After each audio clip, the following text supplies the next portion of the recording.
Olá, industriais, amigos, colegas. Eu queria falar um pouquinho agora sobre os impactos das mudanças na economia dos Estados Unidos no Brasil, agora mais de curto prazo. Então, o que a gente tem nos Estados Unidos é também uma queda da taxa de inflação bastante importante. Esse gráfico mostra um pouco isso, né? A gente vê ali o CPI, que é como se fosse o IPCA deles, né? Caindo significativamente desde julho, né? Novamente, os preços dos alimentos também têm influenciado para baixo essa queda, né? Tem empurrado para baixo essa queda do nível geral. Caíram também os preços de energia, assim como no Brasil, a gente vê na linha em amarelo. Tem caído também os preços das commodities, né? Desconsiderando alimentos e energia. Isso tem muito, em enorme medida, tem a ver com melhora das cadeias produtivas. Não obstante, assim como no Brasil, os serviços, né, ali excluídos os serviços de energia, que estão na linha em verde, têm empurrado a inflação dos Estados Unidos para cima e eles sofrem daquele mesmo problema que a gente sofre, que teoricamente é um excesso aí nesse caso, né, um excesso de demanda que pode empurrar, aí como no nosso caso, pode empurrar a inflação por mais tempo no sistema, né? Um processo inflacionário aí no sistema nos Estados Unidos.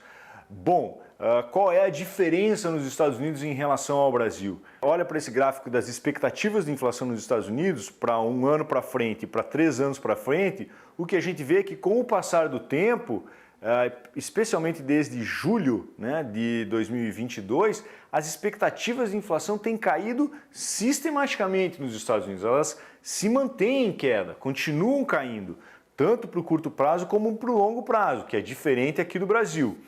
Essas expectativas melhorando e os dados de inflação que têm vindo de fato muito em linha com o esperado, ou em alguns casos até um pouco menor do que aquilo que estava nas expectativas, tem gerado uma mudança nas expectativas nos Estados Unidos sobre a política monetária.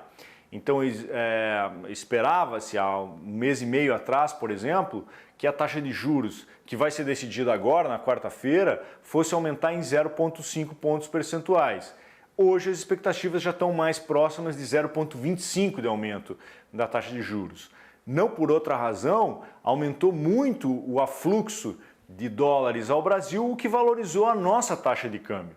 Quer dizer, uma mudança nas expectativas sobre a taxa de juros dos Estados Unidos, ela se reverte claramente, né, para a nossa taxa de câmbio. E isso é especialmente relevante. Bem, então, o que é importante dizer aqui? Hoje existe uma grande expectativa de que a economia dos Estados Unidos entre em recessão, deve entrar em recessão, muito provavelmente já está em recessão e deve permanecer até os próximos 6 meses, pelo menos de 6 a 9 meses. Só que existe agora um aumento das expectativas de que a taxa de juros deva começar a cair a partir do terceiro trimestre desse ano. E com a taxa de juros caindo nos Estados Unidos, abre-se uma perspectiva de reversão, né, de uma tendência de estagnação ou baixo crescimento na economia dos Estados Unidos, o que passa a melhorar as expectativas também para o crescimento do Brasil, porque a gente exporta bastante para os Estados Unidos e isso pode acontecer então, ou deve acontecer, né, uma reversão dessa tendência mais para o final desse ano. A última coisa que eu queria comentar rapidamente é sobre a China. A China é uma economia que ficou durante muito tempo estagnada por causa do coronavírus, né? Ou na verdade, mais por causa da política de combate ao coronavírus, que é a chamada Covid-0. A gente olha para esse gráfico, a variação do crescimento das vendas no varejo na China. Notem que até o evento de 2020, né, aquela super queda, que é a queda por causa do primeiro momento do coronavírus, a gente vinha com crescimentos muito similares, né? Crescimentos contínuos das vendas no varejo na China. Depois daquela super queda, em 2020, tem uma reversão com 2 picos de crescimento bastante significativos e ainda em 2020. A partir de 2022, a gente tem diversos meses de variações negativas do varejo na China.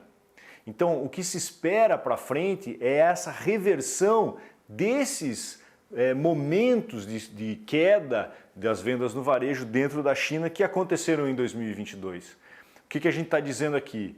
Que essa abertura que está ocorrendo na economia da China hoje vai influenciar preços internacionais e pode muito ser aproveitada pela economia brasileira, que é um grande provedor de commodities ao mundo. Então a gente pode ter grandes impactos do retorno, né, da economia da China, ou do retorno do crescimento econômico da China, pode ter grandes impactos à economia brasileira. Isso envolve não apenas um impulso de crescimento de exportações, mas a sua consequência, que é uma melhora da taxa de câmbio à medida que a gente consegue exportar mais.